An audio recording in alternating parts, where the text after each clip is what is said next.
ये हमारा ब्रह्मांड अनंत रहस्य से भरा हुआ। ये हमारा ब्रह्मांड।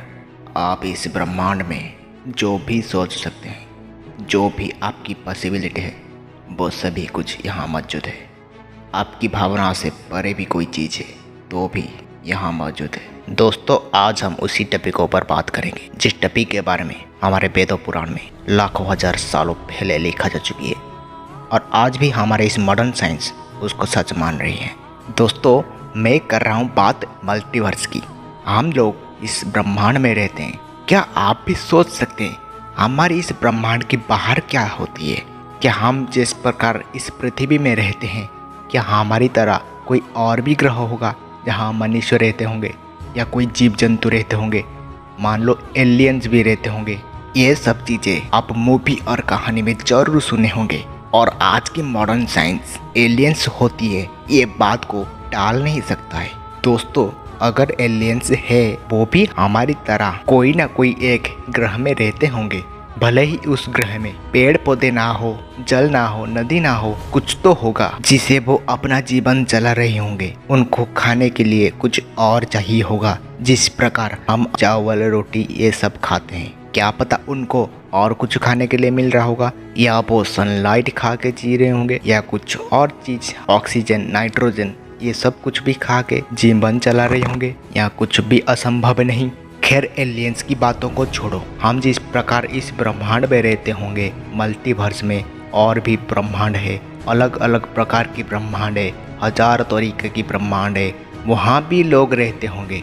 दोस्तों, एक महान मशहूर वैज्ञानिक अल्बर्ट आइंस्टाइन कहा था, आप जिस प्रकार सोचते हैं आपकी सोच के अनुसार इस ब्रह्मांड में हर कोई घटनाएं घटती है। मतलब आप अगर इस ब्रह्मांड में जो कोई चीज सोच सकते हैं वो रियल में एग्जिस्ट ही करता है। अगर आप अभी सोचेंगे एक न्यू बिग बैंग से एक न्यू ब्रह्मांड का शुरू हुआ है, वो सच में हो रहा ही होता है। अभी आप सोचेंगे कि अभी कहीं ना कहीं ब्रह्मांड में श्री कृष्ण जन्म लिए हैं और वो महाभारत कर रहे होंगे, वो सच में ही होगा, कहीं ना कहीं होता होगा। और रामायण से जुड़े एक ऐसी सच्चाई घटना बताऊंगा जिसको सुनने के बाद आप भी मल्टीवर्स के बारे में जरूर सोचेंगे।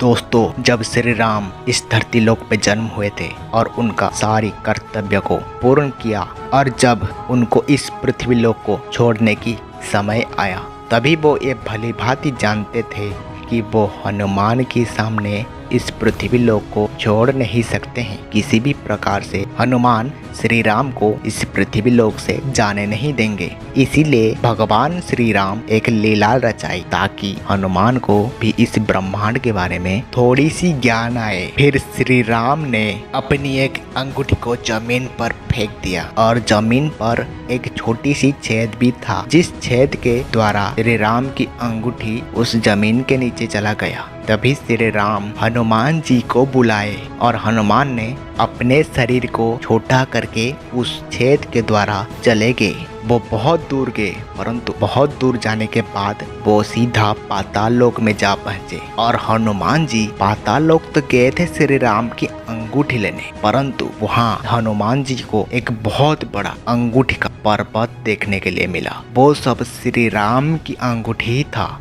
हनुमान जी को समझ नहीं आ रहा था कि श्री राम की अंगूठी कौन सा है। वो जो कोई भी देख रहे थे, सारी अंगूठी श्री राम की ही लग रहा था।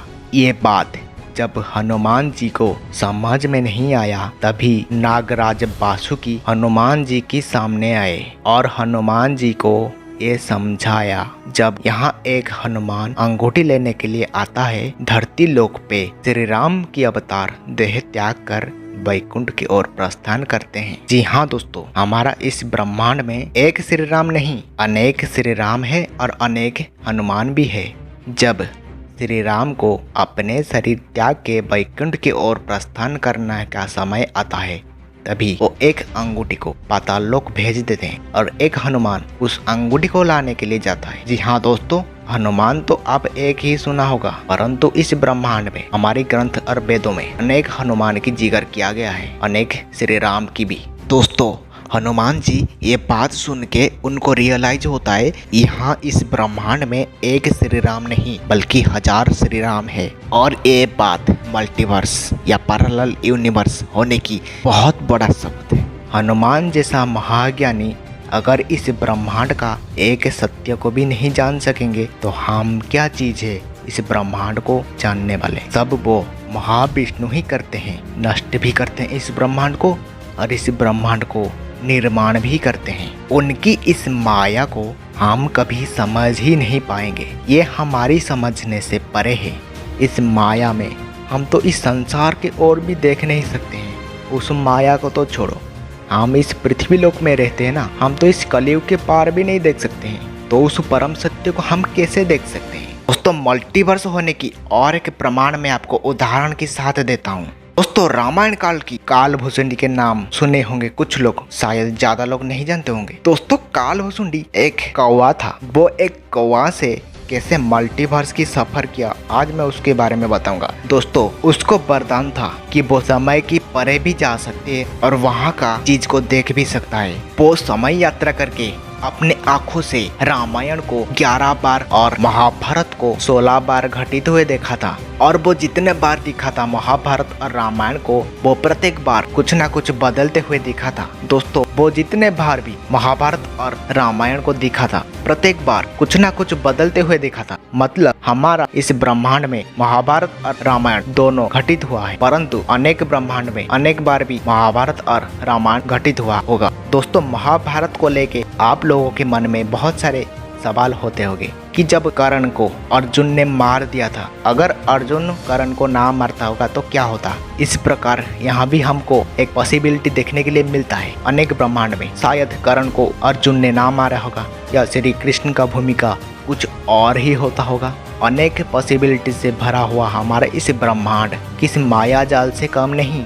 दोस्तों मल्टीवर्स इस ब्रह्मांड में एग्जिस्ट करता है, ये 100% रियल है। मैंने आपको उदाहरण देके समझाने की कोशिश किया है, इस ब्रह्मांड में मल्टीवर्स एग्जिस्ट करता है। आप जो सोच सकते हैं वो सभी कुछ पहले से घटित ही हो चुकी है। मैं आपको ये बताना चाहता हूँ, आप इस ब्रह्मांड की एक सच्चाई से रूबरू हो जाओ। दोस्तों आपको इस वीडियो कैसा लगा कमेंट के माध्यम से मुझे आप बता सकते हैं। और दोस्तों आप लोगों की दोस्तों को इस वीडियो को जरूर शेयर करना और आगे भी इस प्रकार और जानकारी के लिए हमारे चैनल को सब्सक्राइब जरूर करना।